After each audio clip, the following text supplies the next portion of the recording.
ดีพ่อแม่พี่น้องป้องปายเบิดสุคนเนาะ FC ทางช่องบ่ภูมิ Official เนาะบ่ว่าชาวลาวชาวไทยเนาะมื้อนี้ก็มาพ้อกับบ่ภูมิคือเก่าเนาะสำหรับบ่ภูมิก็สิมาตามแนวทางให้พี่น้องเนาะสำหรับลาวทีวีงวดวันที่11เด้อพี่น้องเด้อลาวทีวีเนาะงวดวันที่11สำหรับลาวทีวีเนาะงวดวันที่11เนาะพี่น้องเนาะนี่ให้เด่น1 2เนาะบัดนี้เพิ่นผลมันออกพี่น้อง884ข้างล่างออก00พี่น้องนะผลมันออกกันเนาะนี่884ข้างล่าง00มีบ่พี่น้องบ่มีเนาะมีแต่58ชุดวินก็มีแต่58 0ก็มาอยู่พี่น้องชุดวินชุดเด่นนี่หลุดเนาะนี่1 2นี่หลุดพี่น้องนี่เนาะหลุดพี่น้องมื้อนี้สำหรับแนวทางทีวีมื้อนี้ก็หลุดเนาะพี่น้องเนาะนี่ก็ต้องขอโทษขออภัย FC เด้อพี่น้องเนาะไปกันต่อเนาะสำหรับเอาทีวีเนาะงวดวันที่12เนาะนี่สุดวิน11กันเนาะพี่น้อง58ออก48พี่น้องเอ้ยนี่แต้มเดียวเนาะพี่น้องเนาะเสียดแต้มเดียวสุดวินนี่เนาะสำหรับสุดวินนี่มักเสียดแต้มเดียวเด้อพี่น้องเด้อเพราะฉะนั้นก็ไปกันต่อเนาะพี่น้องเนาะของงวดวันที่12บาทนี่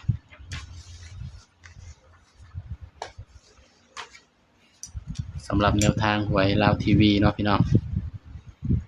12มีนาคม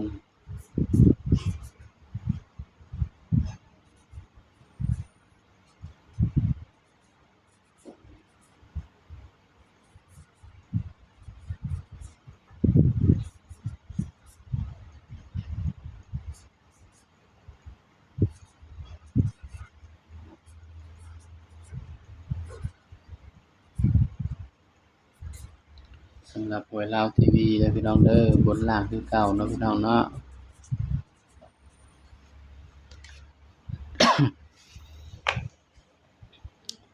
น้องว่านี่หยัง299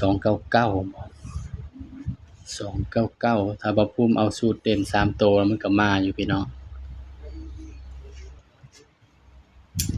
299เพิ่นว่าเนาะพี่น้องเนาะอ่ะ วันมันออก299 81 9 8ก็บ่ฮอด4อยู่ดีเนาะพี่น้องเนาะสำหรับมื้อนี้ออก884 2 8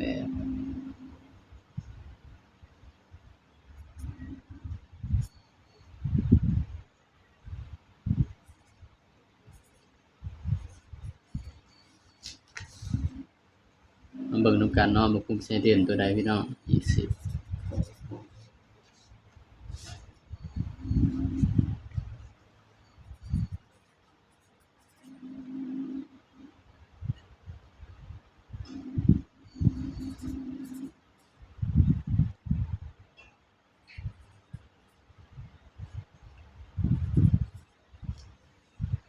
สำหรับเด่นเบอร์อื่นเด้อพี่น้องเด้อลาวทีวีเนาะสำหรับตัวเด่นเบอร์อื่นสำหรับตัวเด่นเด้อพี่น้องเด้อเบอร์อื่นเนาะลาวทีวีบ่ภูมิก็ให้เด่นไปที่2กับ3เนาะพี่น้องเนาะสำหรับลาวทีวีเนาะเด่น2กับ3เด้อพี่น้องเด้อลาวทีวีเนาะนี่ บ่ภูมิอาจสิบ่ให้หลายเนาะอาจสิให้แค่6คู่เนาะสำหรับชุดตัวเด่นเนาะพี่น้องสำหรับลาวทีวีเนาะ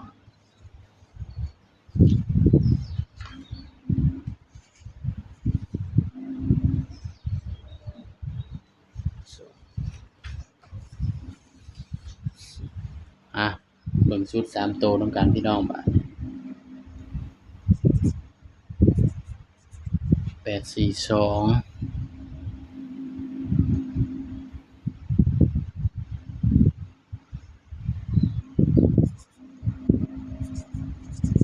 943นี่คือชุด3ตัวเด้อพี่น้อง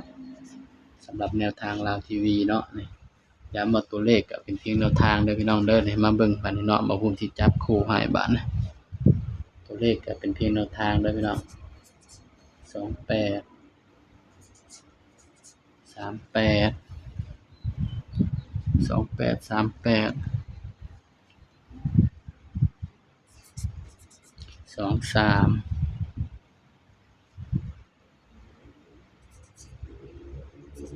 34 39นี่เด้อพี่น้องสำหรับแนวทางลาวทีวีบ่อื่นเนาะถ้าว่าภูมิสิจับเบิดมันก็ได้หลายคู่เลยเด้อพี่น้องเนาะบ่ภูมิเจาะให้เนาะนี่สำหรับแนวทางลาวทีวีบ่อื่นเด้อพี่น้องเด้อนี่คือชุดตัวเด็ดเนาะมาเบิ่งชุดวินบัดนี้พี่น้องสำหรับชุดวินเด้อพี่น้องเด้อบัดนี้สำหรับลาวทีวีเนาะเบิ่งชุดวินเดี๋ยวนี้บ่ค่อยเข้าเด้อพี่น้องเด้อชุดวินเนาะแต่ว่าภูมิก็ให้คือเก่าเนาะมันก็บ่ค่อยมาพี่น้องชุดวินเดี๋ยวนี้ชุดวินลาวทีวีเด้อพี่น้อง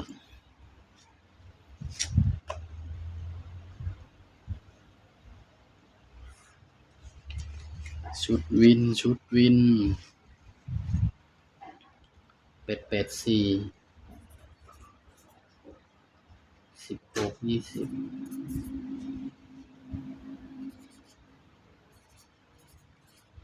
ส่วนชุดวินก็ยังตัวเก่าอยู่พี่น้องนี่เด้อพี่น้อง5890เนาะนี่คือชุดวินพี่น้องสำหรับลาวทีวีเนาะนี่ก็เอามาจับคู่นำกันเลยพี่น้อง50 58 59 80 89 90นี่เด้อพี่น้องสำหรับชุดวินเนาะพี่น้องเนาะ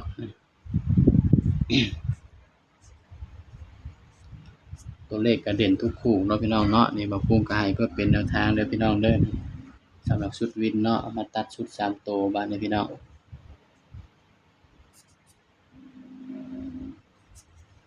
450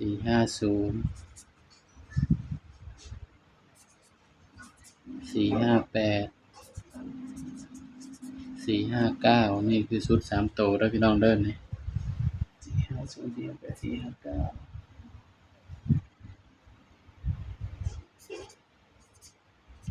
682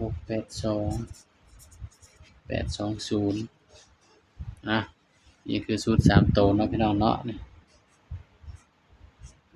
ตัวเลขก็เป็นเพียงแนวทางเด้อพี่น้องเด้อนี่ไผมักก็แคปหน้าจอไปเป็นแนวทางเลยเนาะพี่น้องเนาะนี่ภูมิก็ให้เพื่อเป็นแนวทางเท่านั้นเนาะพี่น้องเนาะไผมักก็แคปหน้าจอไปเป็นแนวทางเด้อพี่น้องเด้อย้ำว่าตัวเลขมีเข้าแล้วก็มีหลุดเนาะพี่น้องเนาะส่วนชุดกันเนาะบ่ภูมิกันให้ตัวเดียวเด้อพี่น้องกันไว้ที่68มิตรเดียวเด้อพี่น้องเด้อ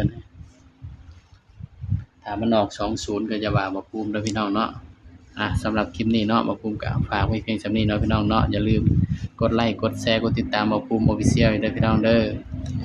สบายดีครับ